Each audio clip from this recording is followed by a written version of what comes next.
Madame Dupré possède 7 moutons blancs qui vivent dans un grand pré. Celui-ci est entouré d'une clôture avec une porte que l'on tient toujours bien fermée. L'un des moutons a une tache noire sur l'œil et s'appelle Bouclette. Un matin, alors que tous les moutons sont occupés à brouter, Bouclette, elle, regarde de l'autre côté de la clôture. L'herbe verte tous les jours, c'est ennuyeux. Elle aimerait bien trouver quelque chose de plus drôle à manger. Elle fait le tour du pré pour trouver un moyen de sortir. Elle se rend compte que la porte n'est pas bien fermée. Elle n'a pas été attachée correctement. En passant son museau dans le petit espace, elle réussit à l'ouvrir un peu plus. En poussant encore un peu, la porte s'ouvre suffisamment pour que Bouclette puisse se faufiler à l'extérieur. En gambadant dans la ferme, Bouclette aperçoit un enclos dont la porte est grande ouverte. Elle entre doucement et regarde autour d'elle. C'est le jardin de Madame Dupré. Celui-ci est rempli de fleurs. Bouclette en goûte quelques-unes. Elles sont si jolies et ont un goût si différent de cette herbe ennuyeuse. Bouclette court dans tous les sens et goûte à toutes sortes de fleurs. Elle renverse un pot, mais n'y prête pas attention. Elle mâchonne des fleurs jaunes, des rouges, des bleues, et garde les violettes pour la fin. Bouclette les trouve succulentes. Elle n'avait jamais fait un tel festin. Soudain, elle commence à avoir le hoquet. Finalement, les fleurs ne sont pas la meilleure nourriture pour les moutons. Tout à coup, Bouclette entend un bruit.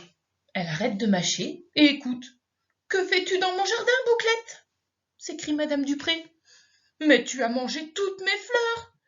Sors d'ici tout de suite, vilain mouton !» Madame Dupré est très en colère. « C'est la foire du village aujourd'hui, » explique-t-elle à Marc et Julie, « et je voulais y apporter mes plus belles fleurs. Je pensais pouvoir gagner un prix cette année.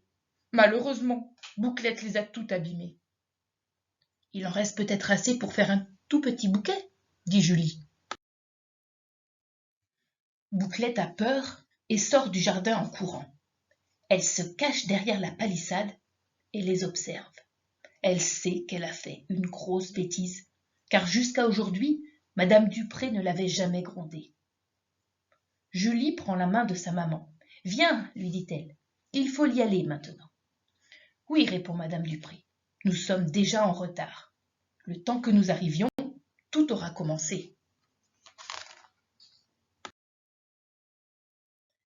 Madame Dupré, Julie, Marc et Caramel descendent le chemin qui mène à Pommeraye, où se tient la foire tous les ans. Bouclette les regarde s'éloigner, en mâchant la dernière fleur. Comme ils ne l'ont pas remise dans son enclos, elle décide de les suivre. Personne ne s'en aperçoit. Bouclette arrive dans le grand pré où se tient la foire. Elle s'arrête à l'entrée et regarde autour d'elle. Elle ne voit que le dos des personnes qui sont rassemblées là. Elles sont toutes en train de regarder quelque chose et d'applaudir. Mais elle n'aperçoit ni Madame Dupré, ni Marc, ni Julie, ni même Caramel. Bouclette se faufile dans la foule, passe sous une corde et se retrouve nez à nez avec 2 autres moutons et un monsieur en blouse blanche. Bouclette est intriguée. Tout le monde la regarde en parlant très fort.